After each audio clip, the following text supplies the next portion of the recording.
Χαιρετώ όλους όσους θα ακούσουν και θα δουν αυτό το βίντεο. Θα ήθελα να τους γυρίσω το χρόνο πίσω και να τους διηγηθώ την ιστορία των νυχτερινών μαγαζιών της παραλιακής λεωφόρου του 1969 με το 1971. Είναι μια αναδρομή στο παρελθόν για να θυμηθούν οι παλαιότεροι και να μάθουν οι νέοι. Θα ξεκινήσω ίσως από το τελευταίο μαγαζί που, αν και ερείπιο, στέκεται ακόμα όρθιο, διότι τα περισσότερα έχουν κατεδαφιστεί. Γνώρισε δε μεγάλες δόξες ως και μέχρι περικά χρόνια. Και το 1967 με 68 από τον τότε δικτάτορα Παπαδόπουλο, όπως και η καφετέρια το Καράβι στην Άνω Βούλα, όπου τώρα στεγάζεται το Δημαρχείο των 3Β. Ενδιάμεσα υπήρχε το ξενοδοχείο του Ιακοιμίδη, που στο ισόγειο λειτουργούσε το ταβερνάκι, μετάπειτα ονομάστηκε Μπο και πιο κάτω το Σμαράγδι, το οποίο είναι προς κατεδάφιση. Το πρώτο του όνομα ήταν Τίφανης. Πρώτος που το ξεκίνησε να το δουλεύει ήταν ο Γιώργος Κοράκης. Τα αδέρφια Κοράκη την εποχή εκείνη ήταν από τους καλύτερους επιχειρηματίες της νύχτας. Είχαν τότε το καμπαρέ Κόπα Καμπάνα στην Όθωνος και την Κάσμπα στην Κοραή, με μπουζούκια, μαγαζιά όπου εκείνα τα χρόνια μάζευαν πολύ κόσμο και θεωρούνται τα καλύτερα μαγαζιά της Αθήνας. Στην Κόπα Καμπάνα έρχονταν τα καλύτερα προγράμματα και shows της Ευρώπης και στην Κάσμπα οι μεγαλύτεροι τραγουδιστές της τότε Αθήνας. Πελάτες από όλη την Ιφίλιο διασκέδαζαν εκεί, καθώς και η γη του βασιλιά Ιμπν Σαούντ, που τότε έμεναν στο ξενοδοχείο Καβούρι. Στο Καβούρι γλεντούσαν και στην Κόπα Καμπάνα. Στη δε Κάσμπα έδινε το παρόν όλη η αφρόκρεμα των Αθηνών. Το Τίφανης ήταν η πρώτη δίσκο ρέστοραν σε όροφο, δίπλα στην πρώτη πλάζ της Βούλας, ενώ όλες οι άλλες δίσκο ήταν ισόγεια, όπως το Olympic House, τώρα στεγάζει το ΚΕΠ της Γλυφάδας.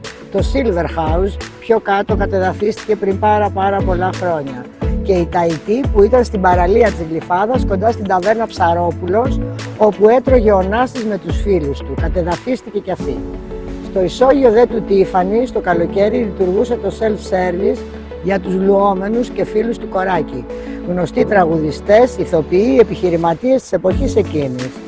Πρώτος ο Μιχάλης Μενιδιάτης, ερχόταν κάθε μέρα για να πιει τον καφέ του και να κάνει μπάνιο, πολύ φίλος του Κοράκη.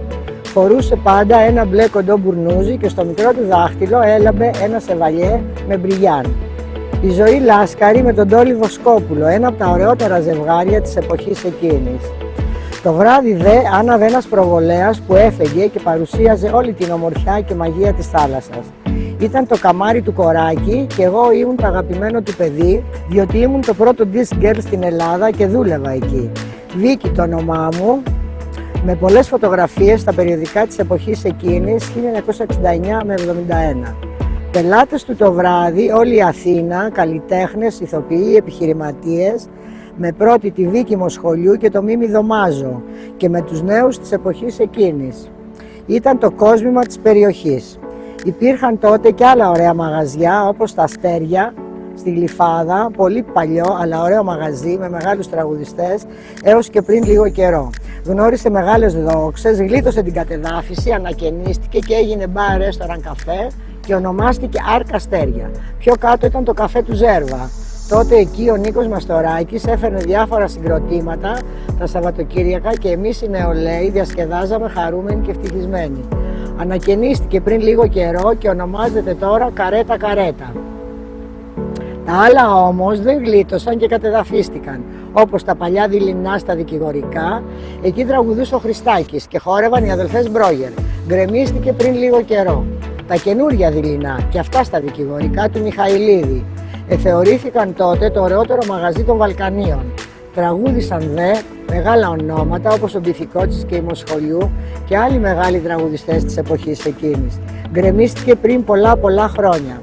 Το ακροτήρι Ιστόρκ στο ελληνικό, εκεί τραγούδισαν ο Πασχάλης μαζί με τον Πουλόπουλο το 1980. Κατεδαφίζεται τώρα. Πιο κάτω ήταν η Φαντασία των αδελφών Μενιδιάτη, απέναντι από το παλιό αεροδρόμιο του Ελληνικού. Εκεί τραγουδούσε πρώτο όνομα Μιχάλης Μενιδιάτης. Τι φωνή ήταν αυτή, ο Νίκος Νομικός και η Λίτσα Διαμάντη και άλλοι γνωστοί τραγουδιστές. Γκρεμίστηκε πριν πάρα πολλά χρόνια. Και τέλος η μοναδική Νεράιδα στο Καλαμάκι. Εκεί τραγούδισαν η Μαρινέλα με τον Πουλόπουλο. Επί Κακέτσι δε γνώρισε μεγάλες δόξες και γκρεμίστηκε πριν λίγα χρόνια.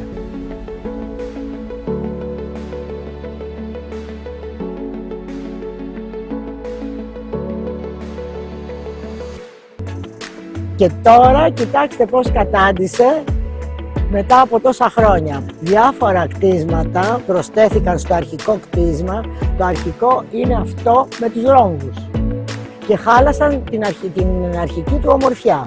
Άλλαξε δε πολλά ονόματα όπως Σαν Λορέντσο, Καλούα, Ειρηνικός. Οι δε νεότεροι θα πρέπει να το θυμούνται. Έκλεισε πριν πολλά χρόνια και είναι τώρα προς κατεδάφιση. Σε εμάς τους Έλληνες αρέσει να κατεδαφίζουμε και να χαλάμε ό,τι ωραίο έχουμε. Και ήρθε να βρεθεί ο επιχειρηματίας που θα το αναστηλώσει και ομορφύνει τη γειτονιά μας πάλι. Εγώ όμως θα το θυμάμαι πάντοτε σαν Τίφανης.